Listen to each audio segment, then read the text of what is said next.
شام کی نرم سنہری روشنی پورے حویلی کے آنگن میں بکھری ہوئی تھی۔ فضا میں گیلی مٹی اور چنبیلی کے پھولوں کی ہلکی خوشبو تیر رہی تھی۔ بڑے سے لکڑی کے دروازے کے پاس گاڑی آ کر رکی تو نوکروں میں ہلچل مچ گئی۔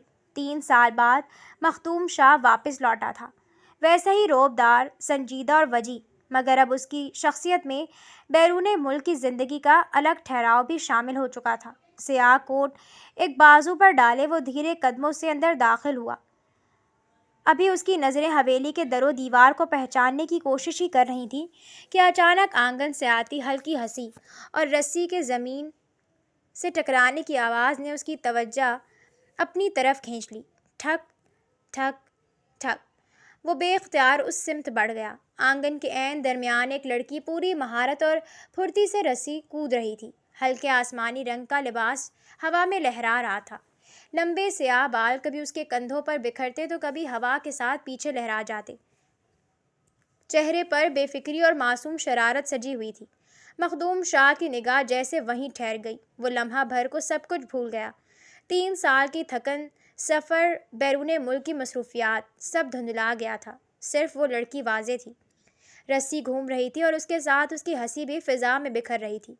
وہ اس حسین دوشیزہ کو دیکھ کر مبہوت رہ گیا۔ چند لمحے لگے تھے مخدوم شاہ کو اس کی شناخت کرنے میں۔ وہ کوئی اور نہیں زمل مخدوم شاہ تھی، مخدوم شاہ کی منکوحہ۔ وہ 14 سال کی کم عمر لڑکی تھی جس کا نکاح بچپن میں اپنے سے 10 سال بڑے مخدوم شاہ سے ہوا تھا۔ مخدوم شاہ تو غصے میں سر پھرا ہو کر ملک سے باہر چلا گیا تھا، جبکہ وہ لاؤبالی سی بڑی ہو گئی تھی۔ جب مخدوم شاہ 3 سال بعد گھر لوٹا تھا تو وہ جسے بچی چھوڑ کر گیا تھا وہ کھل کر پورا گلاب ہو چکی تھی۔ پر جب دیکھا کہ اس لاپرواہ لڑکی کے تراشے ہوئے حسن کو ملازم بھی گہری نظروں سے تکتے جا رہے ہیں تو اس کی غیرت کو ہوا لگی تھی۔ وہ غصے سے دھاڑا تھا۔ مخدوم شاہ کی عزت ہوتے ہوئے تمہاری ہمت کیسے ہوئی بغیر دوپٹے کے یوں باہر آنے کی؟ مخدوم شاہ کی دھاڑ پر زمل کی نظر دروازے کے قریب کھڑے مخدوم شاہ پر پڑی۔ رسی اس کے ہاتھ سے چھوٹ گئی۔ سانسیں بے ترتیب ہوئیں جبکہ دونوں کی نظریں ایک دوسرے میں الجھ کر رہ گئیں۔ اپنے سامنے 3 سال بعد مخدوم شاہ کو کھڑا دیکھ کر وہ پتھر کی مورت بن گئی تھی۔ جب مخدوم شاہ آگے بڑھا اور غصے سے زمل کا نازک ہاتھ اپنی چوڑی ہتھیلی میں تھامتا اسے گھسیٹتے ہوئے اپنے کمرے میں لے گیا اور وہ کسی بے جان وجود کی طرح اس کے پیچھے گھسیٹتی چلی گئی۔ امی، آپ لوگ کا دماغ تو ٹھیک ہے؟ زبل ابھی معصوم سی 14 سال کی بچی ہے۔ اس کی اور میری عمر میں دن رات کا فرق ہے۔ میں اس سے ہرگز شادی نہیں کر سکتا۔ مخدوم شاہ ماں کی بات سن کر حیرانگی سے کہتا ہے۔ سعدیہ بیگم نے بیٹے کو سمجھایا، بیٹا دن رات کا فرق کہاں، صرف 10 سال کا فرق ہے۔ ماں نے ایسے کہا جیسے یہ کوئی بات ہی نہیں۔ مخدوم شاہ نے اپنا ماتھا پیٹا۔ امی، آپ کو یہ فرق ہی نہیں لگتا؟ سعدیہ بیگم نے پہلو بدلا۔ بیٹا، مرد اور عورت میں اتنا فرق تو چلتا ہے، ہمارے زمانے سے ریت چلی آ رہی ہے۔ میں 10 سال کی تھی جب میری شادی تمہارے ابا سے ہوئی اور وہ مجھ سے پورے 15 سال بڑے تھے۔ لڑکی کم عمر ہو تو چل ہی جاتی ہے۔ اور پھر بتاؤ، خاندان میں تمہارے جوڑ کی دوسری کوئی لڑکی ہے؟ یہ تم سے 10 سال چھوٹی ہے اور باقی کی تم سے 10 سال بڑی ہیں۔ اب میں یہ تو گوارا نہیں کروں گی کہ تمہیں اپنی عمر کی عورت سے ہی بیاہ دوں۔ سعدیہ بیگم نے لٹھ مار انداز میں ہاتھ نچا کر کہا تھا۔ مخدوم شاہ نے اپنی ماں کی سوچ پر ماتم کیا۔ کیا ضروری ہے میں خاندان میں شادی کروں؟ میں خاندان سے باہر بھی تو شادی کر سکتا ہوں۔ مخدوم شاہ نے اپنے دل کی بات کہی تھی۔ ابا حضور نے پہلو بدلا اور غصے سے کہا، بس یہی دن رہ گیا تھا دیکھنے کو کہ تم اپنے بڑوں کی چلتی رسم کو توڑ دو۔ خادم شاہ نے غصے سے منہ پھیر لیا۔ مخدوم شاہ نے باپ کی ناراضگی دیکھ کر گہری سانس لی۔ یعنی آپ لوگوں نے اپنی ضد اور اس خاندانی جاہلانہ رسم کی خاطر بیٹے کی خوشی کی قربانی دینی ہے۔ سعدیہ بیگم نے بیٹے کے کندھے پر ہاتھ رکھا۔ بیٹا، کم از کم یہ شادی تم ہماری مرضی اور پسند سے کر لو۔ اگر تم خوش نہ رہے تو پھر دوسری شادی تم اپنی مرضی سے کر لینا۔ سعدیہ بیگم نے بیٹے کو بہلانا چاہا۔ وہ گہری سانس بھرتا ماں کو دیکھنے لگا۔ میں پہلی شادی کے ہی حق میں نہیں ہوں اور آپ مجھے دوسری شادی کی بھی آفر دے رہی ہیں۔ مخدوم شاہ کا بس نہیں چلتا تھا کہ وہاں سے بھاگ جائے، مگر امی اور ابا اپنی ضد پر اڑے ہوئے تھے۔ مخدوم شاہ خادم شاہ کا اکلوتا اور چھوٹا بیٹا تھا۔ اس سے پہلے خادم شاہ کی 2 بیٹیاں تھیں، رانیہ اور دانیہ۔ دونوں بیٹیوں کی شادی ہو چکی تھی۔ مخدوم شاہ میں ان کی جان بستی تھی۔ مخدوم شاہ ان کی منتوں اور مرادوں سے مانگی ہوئی اولاد تھا۔ زمل اس کی پھپھو زاد کزن تھی، اس کی پھوپھی کی اکلوتی اولاد۔ خادم شاہ کا دل بچپن سے اپنی بہن کی بیٹی زمل میں تھا، اس لیے خادم شاہ نے زمل کو اپنے بیٹے کے لیے مانگ لیا تھا۔ زمل اپنے ماں باپ کی لاڈوں سے پلی اکلوتی اولاد تھی۔ جب اس کی شادی کی بات مختوم شاہ سے ہوئی تو معصوم سی سہم کر خاموش ہو گئی تھی۔ اپنے کمرے میں جاؤ، تمہاری دلہن تمہارا انتظار کر رہی ہے۔ سعدیہ بیگم نے بیٹے کے کندھے پر ہاتھ رکھا اور اس سے منت کی، مگر مختوم شاہ کے ماتھے کے بل اور گہرے ہو گئے۔ امی، یہ آپ کیا کہہ رہی ہیں؟ وہ 14 سال کی معصوم بچی ہے، میری دلہن نہیں۔ جو آپ چاہتی ہیں وہ ابھی نہیں ہو سکتا۔ میں نے آپ لوگوں کے دباؤ میں آ کر یہ نکاح کر لیا، اسے ہی غنیمت جانیں، اس سے زیادہ کی امید مجھ سے نہ رکھیں۔ میں اس رشتے کو نبھانے کے لیے ابھی تیار نہیں ہوں، اور نہ ہی زمل کی ابھی عمر ہے کہ اس پر اس رشتے کو نبھانے کا پریشر ڈالا جائے۔ مخدوم شاہ نے دو ٹوک لہجے میں کہا۔ سعدیہ بیگم خاموشی سے بیٹے کا منہ دیکھتی رہ گئی۔ میں زمل کو بھیج رہا ہوں، اسے اپنے ساتھ سلائیں، کل تک کی بات ہے، کل میں ملک سے باہر ہی چلا جاؤں گا، پھر آپ لوگوں کا جو جی چاہے کریں۔ مختوم شاہ اپنی بات مکمل کرتا ہوا کمرے میں گیا تو چھوٹی سی زمل کو دلہن کے لباس میں دیکھ کر مزید اشتعال میں آ گیا۔ وہ معصوم چہرہ اٹھائے برستی آنکھوں سے مختوم شاہ کو سہمے ہوئے دیکھ رہی تھی۔ تم یہاں کیا کر رہی ہو؟ جاؤ، جا کر امی کے پاس سو، یہاں دوبارہ آنے کی کوئی ضرورت نہیں۔ سختی سے زمل پر غصہ کرتے کرتے بھی آخر میں مخدوم شاہ کا لہجہ نرم پڑ گیا تھا۔ زمل سہمی ہوئی بیڈ سے اتری اور سیدھی بھاگنے کے انداز میں کمرے سے باہر نکل گئی۔ مختوم شاہ نے گہرا سانس لیا۔ وہ چاہ کر بھی خود کو اس ذہنی اذیت سے آزاد نہیں کر پا رہا تھا۔ اس نے فیصلہ کیا کہ اب وہ یہاں نہیں رہے گا، اور اگلے دن ہی صبح کسی کو بنا بتائے گھر سے چلا گیا۔ وہ خوفزدہ نظروں سے اپنے سامنے کھڑے مختوم شاہ کو دیکھ رہی تھی، جس کی آنکھوں میں غصہ تھا، اور اس نے زمل کا ہاتھ مضبوطی سے تھام رکھا تھا۔ تمہیں کیا ضرورت تھی ملازموں کے سامنے یوں بغیر دوپٹے کے آنے کی؟ اب کی بار مختوم شاہ کا لہجہ نرمی لیے ہوئے تھا۔ زمل نے نگاہ اٹھا کر اسے دیکھا اور بمشکل جواب دیا، میں آگے سے خیال رکھوں گی۔ زمل کا جواب سن کر مختوم شاہ کے ہونٹوں پر مسکراہٹ ابھری۔ اب کی نا تم نے سمجھداری والی بات۔ میں امید کرتا ہوں کہ تم ہر بات میں سمجھداری کا مظاہرہ کرو گی۔ مخدوم شاہ نے زمل کا ہاتھ چھوڑ دیا اور اس کے چہرے کو تکتے ہوئے کہا۔ زمل نے تیزی سے اسبات میں سر ہلایا۔ جی، اب میں جاؤں؟ زمل نے اجازت طلب کی۔ اس کا بس نہیں چلتا تھا کہ وہاں سے غائب ہو جائے۔ مخدوم شاہ نے حیرانگی سے اسے دیکھا۔ کیوں؟ ایسی بھی کیا جلدی ہے؟ میں 3 سال بعد واپس لوٹا ہوں۔ تمہیں نہیں لگتا ہے کہ تمہیں اپنے شوہر کی کوئی خاطر تواضع کرنی چاہیے؟ آخر میں مختوم شاہ نے معنی خیز انداز میں کہا۔ زمل کے چہرے کا رنگ فک ہو گیا۔ اسے بالکل امید نہیں تھی کہ مختوم شاہ جب واپس لوٹ کر آئے گا تو اس کا لہجہ اور انداز اس قدر بدلے ہوئے ہوں گے۔ جی؟ وہ بیچاری بوکھلا کر معصومیت سے مختوم شاہ کا منہ دیکھتی رہ گئی۔ مختوم شاہ نے اس کی معصومیت پر ایک جاندار کہکا لگایا۔ مجھے تو لگا تھا کہ اب تم سمجھدار ہو گئی ہوگی، مگر تمہیں تو اب بھی بہت کچھ مجھے ہی سمجھانا پڑے گا۔ مخدوم شاہ نے معنی خیز انداز میں کہتے ہوئے زمل کی طرف پیش قدمی کی۔ وہ گھبرا کر 2 قدم پیچھے ہوئی تھی۔ مختوم شاہ نے اسے کمر سے تھام کر اپنی طرف کھینچا تھا۔ وہ اس اچانک افتاد پر سپٹا کر رہ گئی۔ مختوم شاہ کے پرفیوم کی خوشبو اب زمل کے حواسوں پر چھانے لگی تھی۔ اس نے نروس ہو کر نظریں جھکا لی۔ مخدوم شاہ نے زمل کے ماتھے پر اپنا ماتھا ٹکا دیا۔ مختوم شاہ کی سانسوں کی تپش اپنے چہرے پر محسوس کر کے زمل کی پلکیں لرزنے لگی تھی۔ مجھے اندازہ نہیں تھا کہ تم 3 سالوں میں اس قدر حسین ہو گئی ہوگی۔ اگر علم ہوتا تو شاید میں ایک لمحہ بھی تم سے دور نہ رہتا۔ مخدوم شاہ نے گھمبیر لہجے میں کہتے ہوئے زمل کی تھوڑی پر ہاتھ رکھ کر اس کا چہرہ اپنے چہرے کے سامنے کیا۔ زمل نے اپنی آنکھیں سختی سے میج لیں۔ مخدوم شاہ نے اس کے اناری ہونٹوں پر اپنے لب رکھے تھے۔ زمل مخدوم شاہ کی بے قراریوں کے آگے بے بس ہو گئی تھی۔ مخدوم شاہ اسے حاصل کر چکا تھا۔ وہ فاصلہ جو 3 سال سے قائم تھا ایک لمحے میں سمٹ کر ختم ہو چکا تھا۔ رات کی خنکی آہستہ آہستہ پورے گھر پر اتر رہی تھی۔ حویلی کی اوپری منزل کی بالکنی میں ہلکی زرد روشنی پھیلی ہوئی تھی۔ دور آسمان پر چاند اپنی پوری آب و تاب سے چمک رہا تھا۔ زمل خاموشی سے ریلنگ کے ساتھ ٹکی کھڑی تھی۔ وہ آسمان پر چمکتے چاند کو محویت سے تک رہی تھی۔ ہوا اس کے کھلے بالوں کو بار بار چہرے پر بکھیر رہی تھی۔ پیچھے کمرے کا دروازہ کھلا اور مخدوم شاہ دھیمے قدموں سے باہر آیا۔ اس کی نظریں سیدھی زمل پر جا ٹھہریں۔ چند لمحے وہ بس اسے دیکھتا رہا۔ وہ ہمیشہ کی طرح سادہ لباس میں بھی حسین لگ رہی تھی۔ بالکنی میں کھڑی کیا کر رہی ہو؟ سردی لگ جائے گی تمہیں۔ اس کی بھاری آواز جمل کے کانوں سے ٹکرائی۔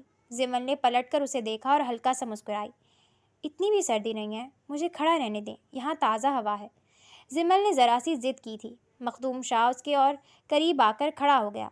تمہارا ارادہ اور کتنی دیر یہاں کھڑے رہنے کا ہے؟ مخدوم شاہ نے اسے اپنے بازو کے گھیرے میں لیتے ہوئے پوچھا تھا۔ جمل نے آبرو اچکائے۔ آپ کو بھی نیند آ رہی ہے تو آپ سو جائیں، مجھے ابھی نہیں سونا ہے۔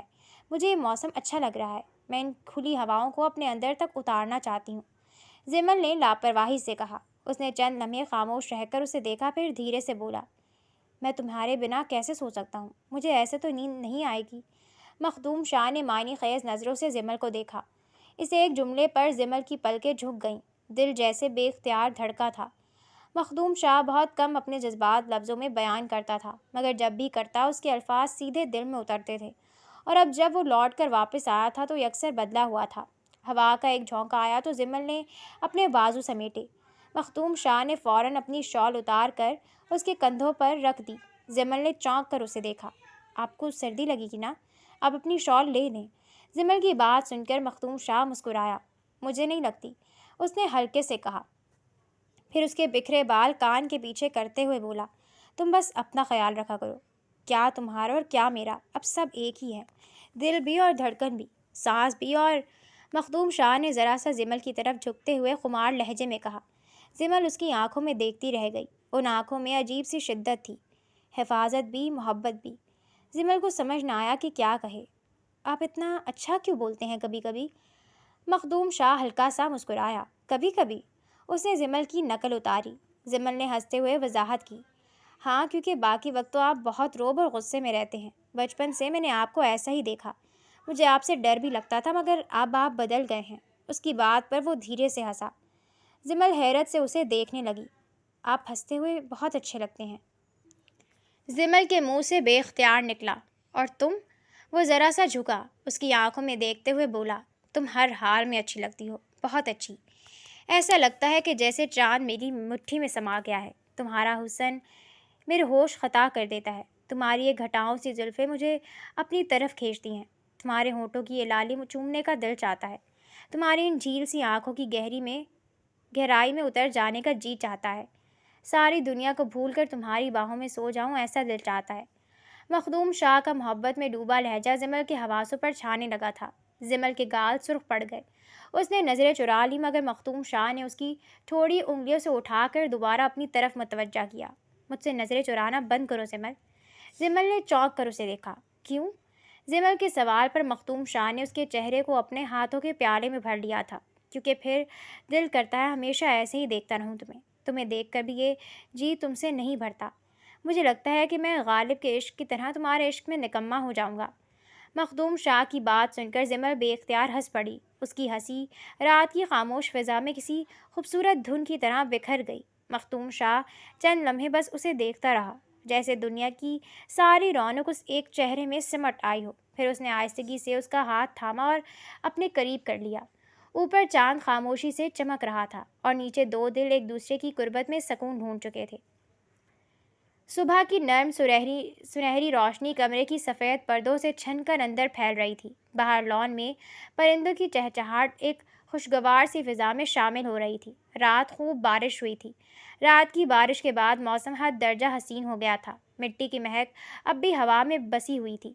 جمل کی آنکھ آہستہ آہستہ کھلی۔ چند لمحے وہ خاموشی سے چھت کو دیکھتی رہی، پھر جیسی ہی کروٹ بدلی اس کی نظر سامنے پڑی۔ مخدوم شاہ صوفے پر بیٹھا تھا، ہاتھ میں کافی کا مگ تھا اور دوسری طرف اخبار کھلا ہوا تھا، مگر اس کی نظریں اخبار پر نہیں بلکہ جمل پر تھیں۔ جمل چونک گئی۔ آپ کب سے جاگ رہے ہیں؟ اس نے آنکھیں مسلتے ہوئے پوچھا۔ مخدوم شاہ نے اخبار بند کرتے ہوئے کہا، کافی دیر سے۔ جمل نے حیرانگی سے پوچھا، اور مجھے اٹھایا بھی نہیں؟ مخدوم شاہ نے مگ ٹیبل پر رکھتے ہوئے ہلکی سی مسکراہٹ کے ساتھ کہا، اتنے سکون سے سو رہی تھی، دل نہیں مانا۔ پھر سوتے میں تم لگ بھی بہت معصوم رہی تھی، میرا دل چاہا بس دیکھتا رہوں۔ جمل کے لبوں پر بے اختیار مسکراہٹ آ گئی۔ وہ اٹھ کر بیٹھ گئی۔ اس کے بال بکھرے ہوئے تھے اور چہرے پر نیند کی ہلکی سی سرخی تھی۔ مخدوم شاہ چند لمحے اسے خاموشی سے دیکھتا رہا۔ ایسے کیا دیکھ رہے ہیں؟ جمل نے شرمندگی سے پوچھا۔ صبح اٹھتے ہی تمہیں دیکھنے کی عادت ہو گئی ہے، اگر تم نان نظر آئی تو کیا ہوگا میرا؟ مخدوم شاہ نے گھمبیر لہجے میں کہا۔ زمل نے تکیہ اٹھا کر اپنے پیچھے لگایا اور بالوں کو کیچر میں قید کیا۔ آپ کو اب بہت باتیں بنانی آ گئی ہیں، مخدوم شاہ نے ہنستے ہوئے کہا۔ میں کیا کروں، یہ سب تمہارا قصور ہے۔ مخدوم شاہ نے لاپرواہی سے کندھے اچکائے۔ زمل چونکی۔ وہ کیسے؟ مخدوم شاہ نے گہری سانس لی۔ تمہارے ساتھ رہ کر خاموش رہنا مشکل ہو جاتا ہے۔ جب گلاب مٹھی میں ہو تو وجود سے خوشبو اٹھے گی ہی۔ مخدوم شاہ کی مثال پر زمل نے نظریں چرائیں تو وہ اٹھ کر اس کے قریب آ گیا۔ بستر کے کنارے بیٹھتے اس نے آہستگی سے اس کے الجھے بال کان کے پیچھے کیے۔ چلو اب نیچے چلیں، امی ابا ہمارا انتظار کرتے ہوں گے ناشتے پر۔ زمل نے اس بات میں سر ہلایا۔ ٹھیک ہے، میں فریش ہو کر آتی ہوں۔ زمل بستر سے اٹھ کر الماری دیکھنے لگی تھی جب مخدوم شاہ نے پیچھے سے آواز دی، بات سنو، دوپٹہ یا چادر والا سوٹ پہننا۔ مخدوم شاہ نے تاکید کی۔ زمل نے چونک کر اسے دیکھا اور سرد آہ بھری۔ ڈائننگ ہال میں صبح کی روشن دھوپ بڑی بڑی کھڑکیوں سے اندر آ رہی تھی۔ ٹیبل پر مختلف ناشتے سجے ہوئے تھے۔ پراٹھوں کی خوشبو، گرم چائے کی بھاپ اور ہلکی پھلکی باتوں نے ماحول کو بے حد خوشگوار بنا دیا تھا۔ مخدوم شاہ ٹیبل کے ایک طرف بیٹھا تھا جبکہ اس کے برابر میں زمل بیٹھی تھی۔ سامنے امی اور ابا موجود تھے۔ کافی عرصے بعد گھر کے ماحول میں ایسی رونق اور سکون آیا تھا۔ آج تو لگ رہا ہے ہمارے صاحبزادے کا موڈ بہت اچھا ہے، خادم شاہ نے مسکراتے ہوئے کہا۔ مخدوم شاہ نے پرسکون انداز میں چائے کا سپ لیتے ہوئے جواب دیا، ابا میرا موڈ تو ہمیشہ ہی اچھا ہوتا ہے۔ خادم شاہ نے معنی خیز انداز میں سعدیہ بیگم کو دیکھا تھا۔ ہاں ہاں بالکل، سعدیہ بیگم نے معنی خیز انداز میں کہا۔ بس پہلے گھر میں خاموشی اتنی ہوتی تھی کہ گھڑی کی ٹک ٹک بھی ڈرا دیتی تھی، اب تم آ گئے ہو تو گھر میں خوشی اور رونق آ گئی ہے۔ زمل بے اختیار ہنس پڑی جبکہ مخدوم شاہ نے ہلکی سی کھانسی کے ساتھ نظریں چرائیں۔ امی، اس نے تنبیہی انداز میں کہا۔ ارے میں نے کیا کچھ غلط کہا؟ ہنس دیں۔ ویسے باہر سے آنے کے بعد تم کافی بدل گئے ہو۔ زمل نے شرمندگی سے نظریں جھکا لیں۔ مخدوم شاہ خاموشی سے اسے دیکھتا رہا، پھر دھیرے سے بولا، پرائے دیس میں رہ کر اپنوں کی قدر آ گئی، سمجھیں؟ اس کے لہجے کی گہرائی پر چند لمحوں کے لیے خاموشی چھا گئی۔ سعدیہ بیگم نے مسکرا کر زمل کو دیکھا۔ اللہ ہمیشہ تم دونوں کو خوش رکھے۔ زمل مسکرائی۔ آمین، خادم شاہ نے کہا۔ اسی دوران زمل نے پراٹھا پلیٹ میں رکھتے ہوئے مخدوم شاہ کی طرف دیکھا۔ آپ اور لیں گے؟ مخدوم شاہ نے مسکرا کر کہا، اگر تم کھلاؤ گی تو۔ زمل نے فوراً چونک کر اسے دیکھا جبکہ سعدیہ بیگم ہنس پڑی۔ ہائے اللہ، یہ ہمارا وہی مخدوم شاہ ہے نا؟ خادم شاہ بھی مسکرا دیے۔ مجھے تو شک ہو رہا ہے، کہیں کسی نے بدل تو نہیں دیا اسے؟ زمل ہنسی روکنے کی کوشش کرتی رہی جبکہ مخدوم شاہ نے بنا جھجکے پراٹھے کا نوالا اس کے ہاتھ سے لے لیا۔ امی ابا، آپ لوگ بھی نا بس بلا وجہ تنگ کر رہے ہیں۔ مخدوم شاہ نے زمل کو شرماتے دیکھا تو کہا۔ سعدیہ بیگم ہنسنے لگیں۔ بیٹے کی خوشی دیکھ کر ان کا دل مطمئن ہو گیا تھا۔ اور تم نے جو پہلے ہمیں 3 سال تک اتنا تنگ کیا، اس کے بارے میں تمہارا کیا خیال ہے؟ سعدیہ بیگم نے بیٹے کو یاد دہانی کروائی۔ ہر وقت بس غصہ، کام اور خاموشی۔ مخدوم شاہ نے بے بسی سے سر ہلایا مگر اس کے چہرے پر ہلکی سی مسکراہٹ موجود تھی۔ زمل چپکے سے اسے دیکھ رہی تھی۔ اسے اچھا لگ رہا تھا کہ آج وہ اتنا پرسکون اور گھر والوں کے ساتھ خوش تھا۔ اس کے چہرے پر پہلے والی ناراضگی کا کوئی شبہ تک موجود نہ تھا۔ اچھے اور خوشگوار موڈ میں ناشتہ کیا گیا تھا۔ مخدوم شاہ نے محسوس کیا کہ زمل کے چہرے پر وہی خوشی تھی جو مخدوم شاہ کے وجود سے پھوٹتی دکھائی دے رہی تھی۔ سعدیہ بیگم اور خادم شاہ نے اپنے بچوں کو خوش اور مطمئن دیکھ کر اللہ کا شکر ادا کیا تھا۔ اس ہنسی خوشی کے ماحول کے پیچھے ایک طوفان کی خاموشی چھپی تھی۔ کسے معلوم تھا کہ یہ ہنسی اور خوشی جلد ایک ماتم اور سوگ میں بدلنے والی تھی۔ وہ بیک گراؤنڈ سے ٹیک لگائے بڑے انہماک سے کسی کتاب کا مطالعہ کر رہی تھی جب مخدوم شاہ اس کی گود میں سر رکھ کر لیٹ گیا۔ زمل نے کتاب سے نگاہ ہٹا کر ایک نظر اپنی گود میں سر رکھ کر لیٹے ہوئے مخدوم شاہ کو دیکھا تو ایک شرمیلی سی مسکراہٹ خود بخود اس کے ہونٹوں پر رقص کرنے لگی۔ کیا پڑھ رہی ہو؟ مخدوم شاہ نے اسے گہری نظروں سے دیکھتے ہوئے گھمبیر لہجے میں سوال کیا تھا۔ زمل نے نچلا لب دانتوں تلے دبا لیا اور ٹھہرے ہوئے لہجے میں جواب دیا، کچھ نہیں، بس ایسے ہی دل چاہ رہا تھا کچھ پڑھنے کو تو یہ ناول اٹھا لیا۔ مخدوم شاہ نے سرد آہ بھری۔ اچھا، اگر کچھ پڑھنا ہی ہے تو میرے دل اور چہرے کو پڑھ لو، تمہارے اس ناول سے زیادہ خوبصورت احساسات اور جذبات ملیں گے تمہیں۔ زمل نے حیرانگی سے مخدوم شاہ کی طرف دیکھا اور کہا، مجھے اندازہ نہیں تھا کہ آپ اتنی فلسفیانہ باتیں بھی کرتے ہوں گے۔ مخدوم شاہ نے زمل کے چہرے کو اپنے چہرے کے قریب کر کے ایک شرارت کی تھی۔ زمل سٹپٹائی ہوئی پیچھے ہٹی تو مخدوم شاہ مسکرایا۔ تمہیں تو خوش ہونا چاہیے کہ تمہارا شوہر اتنا رومانٹک ہے۔ لڑکیوں کو تو بس چاہ ہی ہوتی ہے، اور تمہاری چاہ تو سمجھو بن مانگے پوری ہو چکی ہے۔ زمل نے آنکھیں سکیڑی اور مخدوم شاہ کو دیکھا۔ آپ کو بڑا معلوم ہے لڑکیوں اور لڑکیوں کی چاہ کا۔ اس کا انداز باز پرس کرنے والا تھا۔ مخدوم شاہ گڑبڑایا۔ نہیں، میں تو بس ایسے ہی کہہ رہا تھا، میں نے سنا ہے یہ۔ زمل نے تیکھی نظروں سے اسے دیکھا۔ اچھی بات ہے اگر صرف سنا ہے تو۔ اس کا انداز وارننگ دیتا ہوا تھا۔ مخدوم شاہ نے اسے تعجب سے دیکھا۔ اچھا، تو اب تم مجھ سے دوسری روایتی بیویوں کی طرح شکوہ اور لڑائیاں بھی کیا کرو گی؟ مخدوم شاہ نے پوچھا۔ زمل نے اس بات میں سر ہلایا۔ ہاں، کیوں نہیں؟ بیوی ہوں، شکوہ بھی کر سکتی ہوں اور شکایت بھی، اور وقت پڑنے پر لڑ بھی سکتی ہوں۔ اس کے لہجے میں مان تھا۔ مخدوم شاہ نے ہنس کر کہا، تمہاری تو لڑائی بھی منظور ہے مجھے، بس شرط یہ ہے کہ تم قریب رہو میرے۔ مخدوم شاہ نے ایک بار پھر اسے اپنی طرف کھینچا تھا۔ وہ اپنی گود میں سر رکھے مخدوم شاہ کے بالوں میں اپنی انگلیاں پھیرنے لگی۔ اب آپ دوبارہ تو مجھے چھوڑ کر نہیں جائیں گے نا؟ زمل کے لہجے میں دبا دبا سا خوف تھا۔ مخدوم شاہ نے نفی میں سر ہلایا۔ نہیں، بالکل بھی نہیں، کبھی بھی نہیں۔ اب اگر سانس بھی ساتھ چھوڑ دے تب بھی تمہارے پاس رہوں گا میں۔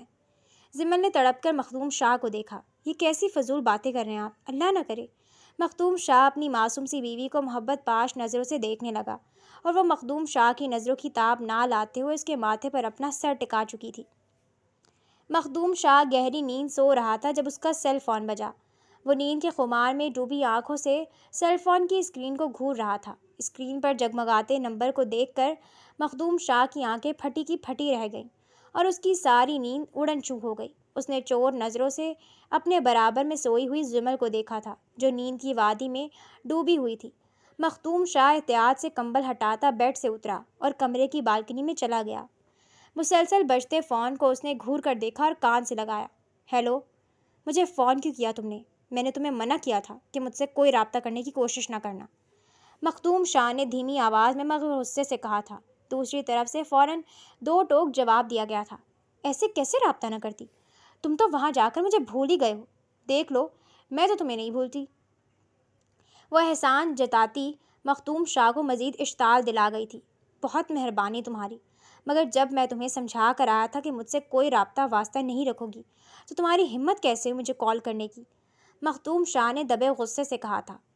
دوسری طرف موجود لڑکی بہت ڈھیٹ معلوم ہوتی تھی۔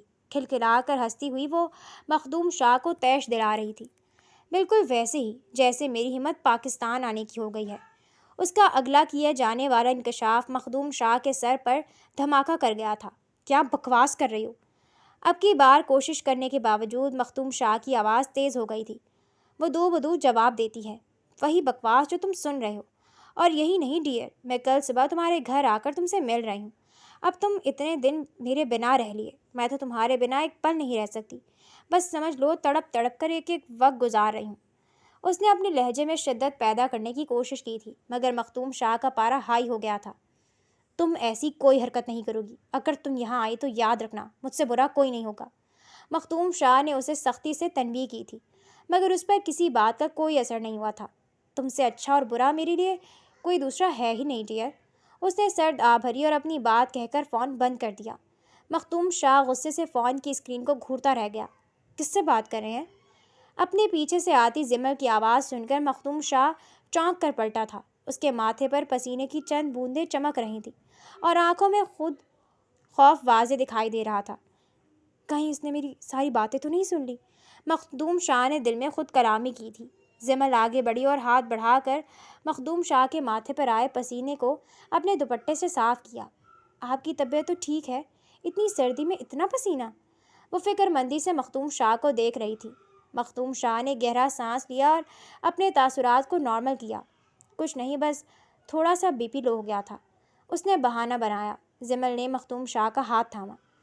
اچھا چلیں بیڈ پر، میں آپ کے لیے لیموں اور شکر کا پانی بنا کر لاتی ہوں، زمل نے فکر مندی سے کہا تو مخدوم شاہ اس کی محبت دیکھ کر اپنا سارا غصہ اور پریشانی بھول گیا۔ صبح پوری فیملی اطمینان سے ناشتہ کر رہی تھی، سوائے مخدوم شاہ کے۔ اس کے چہرے پر پریشانی عیاں تھی، اور وہ بار بار چور نظروں سے دروازے کی سمت دیکھ رہا تھا۔ سب گھر والے اس کی پریشانی کو محسوس کر چکے تھے۔ کیا ہوا بیٹا، کوئی پریشانی ہے؟ آج تم بہت بے چین اور